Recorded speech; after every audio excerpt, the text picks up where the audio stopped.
السلام عليكم مشاهدينا الكرام، برنامج شناشيل البصرة. برنامج شناشيل البصرة كفكرة عنه انه هو يستقبل الشعراء الشباب اللي ما ظاهرين للناس والذائقة الشعرية القليلة.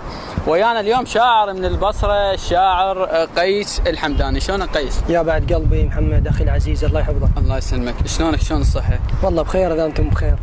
قيس، اسمك الكامل؟ قيس فياض صبر الحمداني. اسمك الوسط الشعري؟ الشاعر قيس فياض الحمداني. قيس، انت من مواليد البصرة يعني؟ اي طبعا. البصرة اللي صرت بيها. قيس، اللي اقرب لك الشعر العمودي ام الحر اللي هو التفعيله؟ اخي محمد كما تفضلت، انا حسب الموقف القصيده، يعني ما يحددني العمودي او المفتوح. حسب موقف القصيده. الاقرب لك انه الاثنين؟ اي طبعا الاثنين. اي شاعر تاثرت اللي الشعراء القدامى يعني؟ والله صراحه اخي محمد انا ما تاثر بشعر. انا عندي اهم شيء القصيده. يعني تتاثر بالقصيده ما تتاثر أكيد. بالشعر؟ اكيد. اغلب الشعراء يقولون متاثرين بشعراء. لا انا ما عندي اسم، عندي قصيده. قيس، اليوم سؤال يدور بداخلي. نعم تفضل. ما هي القصيده التي تاثرت بها؟ قصيده الإلي لو القصيده اللي متاثر بها من الشعراء القدامى يعني؟ اكيد طبعا المرحوم كاظم اسماعيل قاطع، بس انا طبعا ما حافظها كلها، حافظ منها شيء قليل. اذا تريد اسمعك اياه. اسمع. يقول: انت شبيك لما دافعت عن نفسي جاسك غيظ، الله، مو حتى القنافذ من تحس بالخوف تستخدم جلدها سلاح. هذا. الله عليك. الله عليك. كاظم اسماعيل قاطع جبل. تحياتنا له طبعا. تحياتنا. قيس، نسمع قصيده عمودي مفتوح. انت شو تحب؟ انت اللي اقرب لك، اللي انت براحتك، بدايه البرنامج براحتك، بس انا خادم البرنامج احنا براحتك. خادم لك، خادم حبيب، نورنا قيس. يقول: ليش ارتاح والمراي دراحه، آدم ما يعرف الشوق حن قلبه على تفاحه، الله، لو أدرع لعشقك موت شاما حللت لقماط، لو مو لجل جفني تقول شاطيفك علي منحاط، وين انت يا بعد الشيب وجه العمر يهوى الموت، إذا نيتك ضحك همزين بس المن جبت تابوت، صرت جناز روح وشيعت روحي وطشيت على جد مرماح ما نزل لك جروحي، قلت هنيال كل من ما عشق معذور، ما مرة جرعت الكاس ليش لذكرتك مخمور، الله، قلت هنيال كل من ما عشق معذور، ما مرة جرعت الكاس ليش لذكرتك مخمور، قضى سنين بقفى الحيطان ما ماخذ لحق البخور، تانو لك وقصر الدرب تانيني وخذني وياك لو هم من عم الله تراب، صليني وانا المذموم لا تدنى للمحراب، صرت متوارد بيعقوب ما ترهم تواسيلي، ولا انت رضيت الناس تاخذ لك مراسيلي، الله، 7 قبور بمكان ورضعت الآه وين القى اليبارين، الله، 7 قبور بمكان ورضعت الآه وين القى اليباريني، يا وجه الله على دربك كون من تتمشى يبرالك، كل ما اقول لك مشتاق تزعل ما ادري ايش مالك، يا ابن الناس خاف الله بياضك زاد عن حده، ايش ما طقك الريح المار قيمر منك تبدل. الله، سلام. الله عليك، فدوى لقلبك حبيبي، فدوى لقلبك. مشاهدينا الكرام، فاصل ونواصل.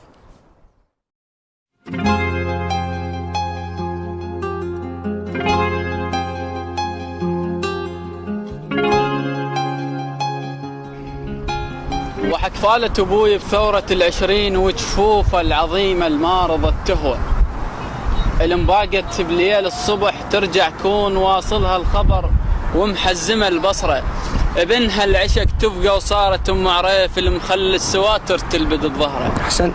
حسن الله لكم. مشاهدين كرام، رجعنا لكم برنامج شناشيل البصريه ومعنا شاعر قيس الحمداني، منورنا اليوم. اكيد النور بوجودك يا بعد قلبي يا اخي محمد. قيس، كثير من الشعراء البصريه اليوم الشباب اللي نشوفهم انه يفتقدون للامسيات، للمهرجانات. طبعا. شلون تشوف المسؤولين عن الشعر شلون يعني تعبر لهم؟ طبعا أخي محمد، الشعراء اليوم مظلومين ظلم فادح. والمسؤولين على الشعر يعني ما نقول احنا ما مهتمين بهذا الشيء، بس ظروفهم ما جاي تخليهم ينتبهون لهاي المواهب. يعني ما ذب اللوم عليهم. لا، ما ذب عليهم اللوم، ما ينتبهون لهاي المواهب. فاحنا نحاول ونسعي وان شاء الله نوصل للمضمون. يعني انت ما تذب اللوم على الشعراء انه تقول الشعراء؟ لا اكيد اكيد. هاي بخصوص محافظتك البصره. اكيد طبعا. يعني تشوفها الشعراء شباب مظلومين. اكيد مظلومين اليوم وباكر وعقبه. زين البصره شوف بها شعراء شباب يعني جيدين. طبعا مواهب عمالقه شعر بعمر شباب يعني. الله. البصرة اكيد البصرة السياب وبيها شعراء، وان شاء الله يا رب يوفقنا ويوفق هاي الشباب وتطلع بحق الحسين. قيس ابدي لك بذيه وارد اسمع بذيات. صح. انا الماكول حقه وبد ما لام حبه السنبله بنصريف. ما لام الله. ما لام طفل واستفرد لنا ذياب. ما لام بصباح العرس والاسكلم بيه. الله يبين رحيك يا مشقد لك تفا يحر يا شمسك بظني لك تفي. الله. كهودج والحرق واصل لك تفا ينثنوا تدبك حبال الخان بي. الله. اطحنوا عظم بحكيهم كسروا باي بتت وحبال عتت كسروا باي. الله. وعلي بحرمة شربهم كاسروا بايع لراسي ولنهم يطوفون بي. الله. شجاها وروحك الملقاي كشات بقفاي وكن وجهك سيف. صرت بموادعك مذبوح كشات بمحرم وانكلت العظام بي. عبر ما عبر شوفك وانت رادم كدخان انذبح لك وانت رادم.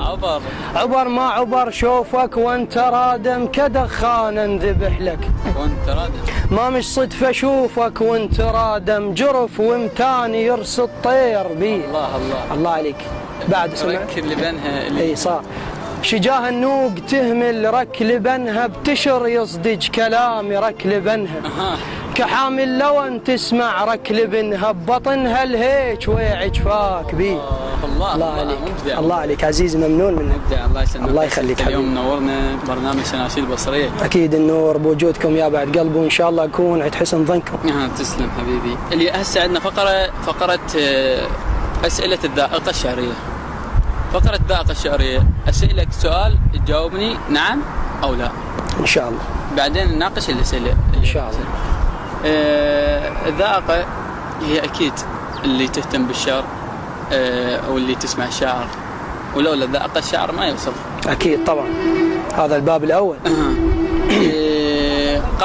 يقولون يعني ذائقه انه الشعر يسوء. نعم. المهرجانات الشعريه اساس الشعر. نعم. نعم. اصبح الشعر اعلاما فقط. لا. البرنامج الشعري اضاف للتاريخ الشعري الشعبي. نعم. نجي هسه نناقش اول وحده، الشعر يسوء. طبعا اخي جاوبتني نعم الشعر يسوء، جاوبتني نعم. جاوبتك نعم، لان الشعر جاي يسوء، انت جاي تشوفه وانا جاي اشوف. انه احنا هسه بالبصره، خاصه بالبصره الشعر صار باب يعني مو توصل انه توصل احساسك او توصل صوره للناس، لا، صارت شغله مثل ما تقول شغل بزنس سوي بيه. يعني انا اليوم اكتب شعر ما اكتبه بحيث اوصل احساسي للناس، لا، ابني لي ناس، ابني لي اتعرف لي على غير. يعني بدل ما تبني ديوان شعر لا، تبني لك بيت. تبني لك بيت او تتعرف لك على ناس او بمنطقه، والله شقل لك فلان شاعر يبا. وصلت الصوره يعني من هذا الباب فعلا. زين، هذا السؤال الاول. السؤال الثاني كان المهرجانات الشعريه اساس الشعر. اكيد لو جاوبتني نعم. اكيد. شلون تشوفها حبيبي محمد؟ طبعا احنا لولا المهرجان الشاعر ما يطلع. وثاني شيء اذا ما تسعي انت ما راح توصل للمهرجان. فهي واحد يشيل حمل الثاني. يعني هيك انت تشوف. طبعا. السؤال الثالث كان اصبح الشعر اعلاما فقط. لا، قلت لك طبعا لا، لان احنا نشوف بعض الشعراء كتبت الشعر وماتت وتوفت، ولي هسه شعرهم عايش. اذا الشغله مو اعلاميه، شغلة شعر. شغلة شعر، يعني أنت من خلال حكيك إنه كم مظفر النواب أكيد، يعني تحياتنا ما حد يدري أكيد. كم كاظم اسماعيل القاطع توفى، ولكن شعر عايش. ولكن شعر عايش طبعا. فعلا. طبعا. السؤال الأخير كان للذائقة الشعرية، البرامج الشعرية أضافت للتاريخ الشعر الشعبي، المقصد إنه بالسؤال بس الشعر الشعبي، يعني البرامج تضيف للتاريخ الشعري حسب البرنامج. إذا كان البرنامج حسب صورة صحيحة وخط صحيح يتبع التاريخ أو يتبع المستقبل والتاريخ يجمعهم اثنين يطلع له شيء جديد، أي صح، هنا راح يصير يدخل للتاريخ.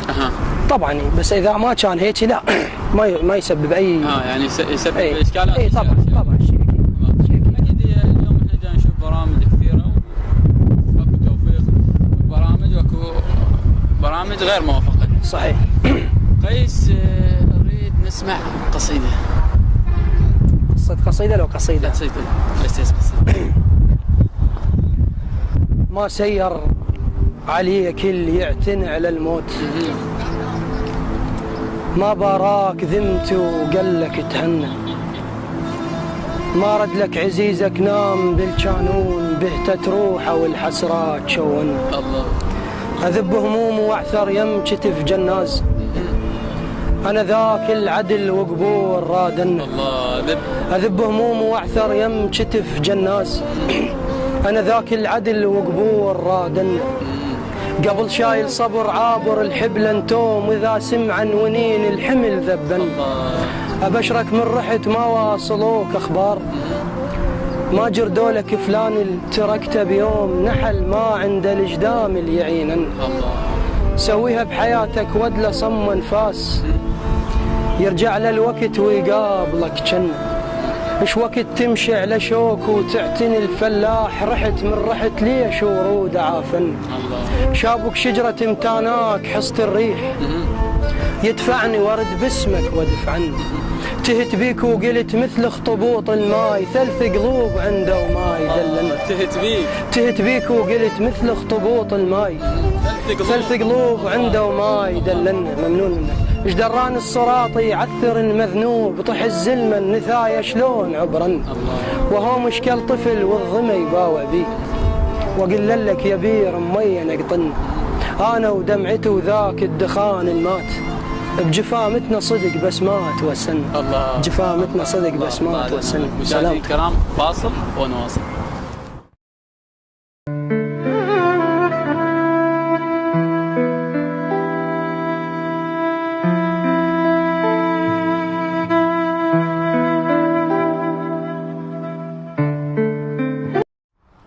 مشاهدينا الكرام، رجعنا لكم وبرنامج شناشي البصرية، ويانا اليوم قيس الحمداني. منورنا قيس. نور بوجودك بعد قلب محمد. الله يسلمك. الله يخليك. احنا كل قصيدة كل قصيدة اغلب القصائد عند الشعراء انه يكتبونها من موقف او قصة او موقف اللي يتأثر به، اللي يصير يعني قدامه، او بيئته اللي يتأثر به.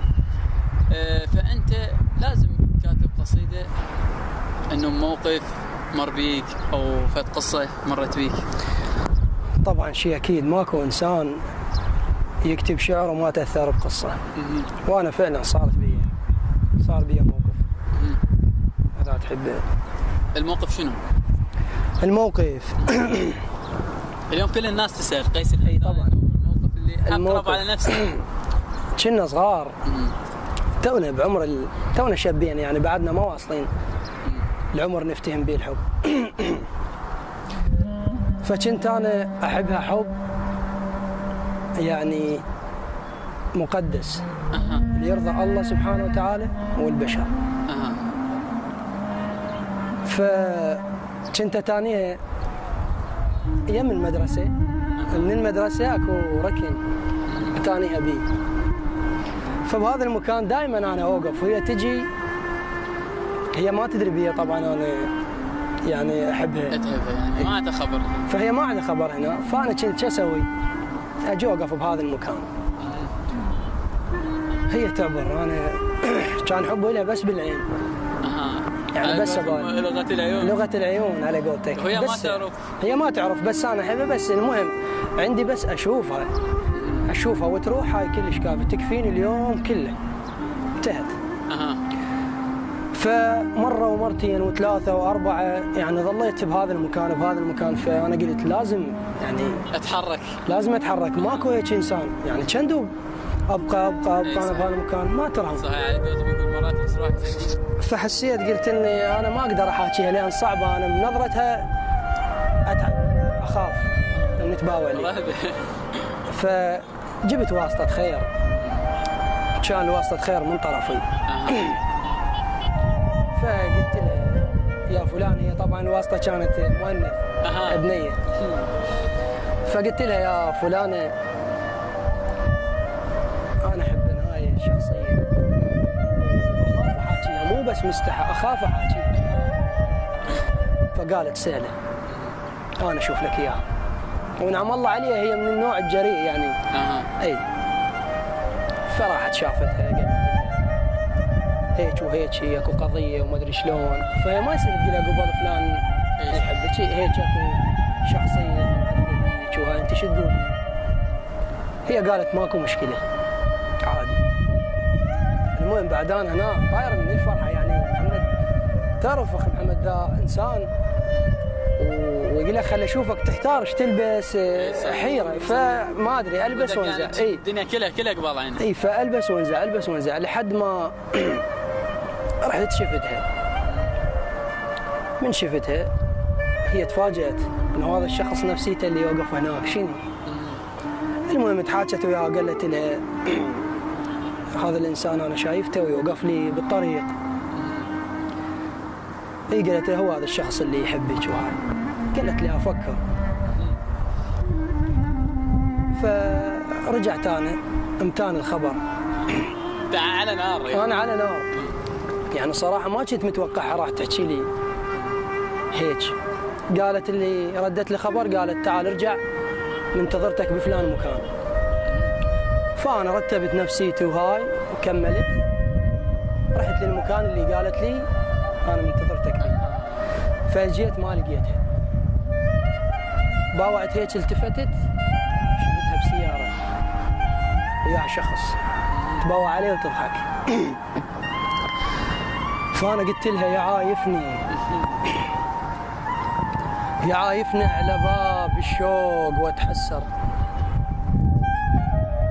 ايش ما رديت خطوه بذكريات اعثر. الله.